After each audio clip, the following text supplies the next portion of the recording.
పరిశుద్ధ నామమునకు మహిమ కలుగునుగాక. క్రీస్తునందు ప్రియ దేవుని బిడ్డలారా, ప్రభువైన యేసు క్రీస్తు పరిశుద్ధ నామములో మీ అందరికీ ఈ ఉదయకాల శుభములు తెలియజేయచ్చు ఉన్నాను.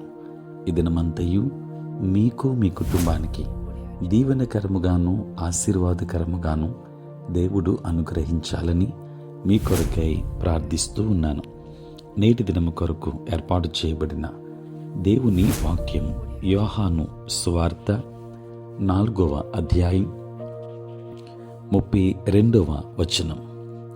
అందుకాయన, భుజించుటకు మీకు తెలియని ఆహారము నాకు ఉన్నదని వారితో చెప్పగా. ప్రియులారా, నేటి దినము కొరకు ఏర్పాటు చేయబడిన ధ్యానాంశము ఆత్మీయ ఆహారం. ప్రియులారా, ప్రాణానికి ఆహారం ముఖ్యం. అది లేకుండా ఎదగలేం, ఆరోగ్యముగా ఉండలేం. ఆహారము నుండి బలం, శక్తి వస్తుంది. అయితే చెడు ఆహారం మనలను చంపనూగలదు. మరే రోగం కంటే ఎక్కువగా చెడు ఆహారం అనేకులను మరణానికి కూడా నడిపించింది. ప్రియులారా, మన ఆత్మలకు కూడా పోషణ అవసరం. మన ఆలోచనలు, ఆశపడే విషయాలు మన ఆత్మలకు ఆహారంగా ఉంటాయి. మనుష్యుడు రొట్టె వలన మాత్రము కాదు గాని దేవుని నోట నుండి వచ్చు ప్రతి మాట వలన జీవించును అని మత్తయి సువార్త 4వ అధ్యాయం 4వ వచనంలో యేసయ్య చెప్పారు. ప్రియులారా, శారీరక పోషణ కంటే ఆత్మీయ పోషణకు ఆయన ఎక్కువ విలువనిచ్చాడు. తన రక్షణ వరానికి సమరయ స్త్రీ, ఆమె పట్టణస్థులు స్పందించినప్పుడు ఆయన ఉత్సాహపడ్డాడు. ఆయన కొరకు శిష్యులు ఆహారం తెచ్చారు. కానీ తన వద్దకు రక్షణ కొరకు ప్రజలు రావడం తన ఆహారమని చెప్పారు. ప్రియులారా, భౌతిక విషయాల కంటే ఆత్మీయ విషయాలు మరింత ప్రాముఖ్యంగా ఉంటున్నట్లు దేవుని సంగతుల మీద మన ఆశలను నిలపాలి. క్రైస్తవుల జీవితాల్లో వైఫల్యం, నిరాశకు దారితీసిన కారణం ఆత్మకు పెట్టిన చెడు ఆహారమే.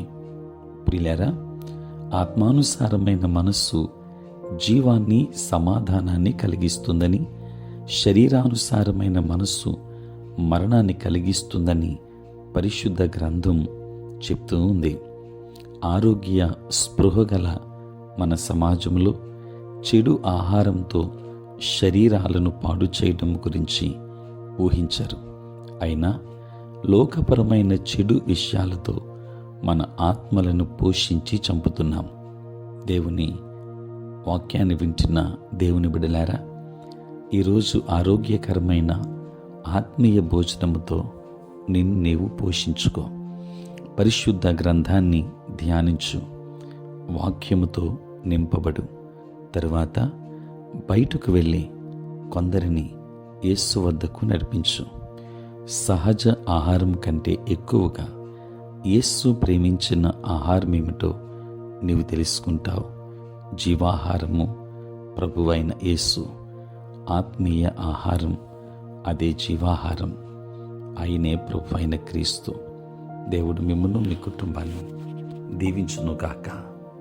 ఆమేన్. ప్రార్థన. పరిశుద్ధుడైన తండ్రి, ప్రేమ కలిగిన ప్రభువా, మీ పరిశుద్ధ నామమునకై వందనాలు, స్తుతులు, స్తోత్రాలు చెల్లిస్తూ ఉన్నాం. రాత్రంతయు కాపాడి సంరక్షించి సుఖనిద్రను మాకు దయచేసి మా జీవితంలో మరి ఒక నూతన దినాన్ని మేము చూడగలిగే భాగ్యాన్ని మీరు మాకు ఇచ్చినందులకే స్తోత్రాలు. ఈ దినమంతా కూడా మీ సన్నిధి మాతో ఉంచండి. మీ ప్రసన్నత మాకు అనుగ్రహించండి. నేటి మా పనులలో, ప్రయాణములలో, పరిచర్యలో మీరే తోడై ఉండండి. ఉద్యోగస్తులను, వ్యాపారస్తులను, కష్టపడి పని చేసుకుంటున్న బిడ్డలను దీవించండి. వ్యవసాయదారులను ఆశీర్వదించండి. చదువుకుంటున్న బిడ్డలకు తోడై ఉండి మీ జ్ఞానమును బిడ్డలకు అనుగ్రహించండి. మంచి భవిష్యత్తును బిడ్డలకు ఇవ్వండి. తండ్రి, నీ స్తోత్రాలు చెల్లిస్తూ ఉన్నాను ప్రభువా. దేవా, ఇదిగో తండ్రి, నేటి దినం పుట్టినరోజు పెళ్లి రోజు జరుపుకొనుచున్న బిడ్డలను దీవించండి. నూతన ఆశీర్వాదాలు వారికి అనుగ్రహించండి. తండ్రి, నీ స్తోత్రాలు చెల్లిస్తూ ఉన్నాను. ప్రేమ కలిగిన ప్రభువా, సార్వత్రిక క్రైస్తవ సంఘాన్ని దీవించి ఆశీర్వదించండి. సేవ పరిచర్య చేయించిన ప్రతి సేవకుని మీరు దీవించమని ఆశీర్వదించమని వేడుకుంటూ, తండ్రి, నేటి దిన ఆశీర్వాదములతో మమ్మల్ని అందరినీ కూడా నింపుమని యేసు నామములో ప్రార్థించి వేడుకొనుచున్నాము తండ్రి. ఆమేన్. తండ్రి, కుమార, పరిశుద్ధాత్మ త్రియేక దేవుని దీవెన సదా మీకును మీ కుటుంబానికి తోడై ఉంటును గాక. ఆమేన్.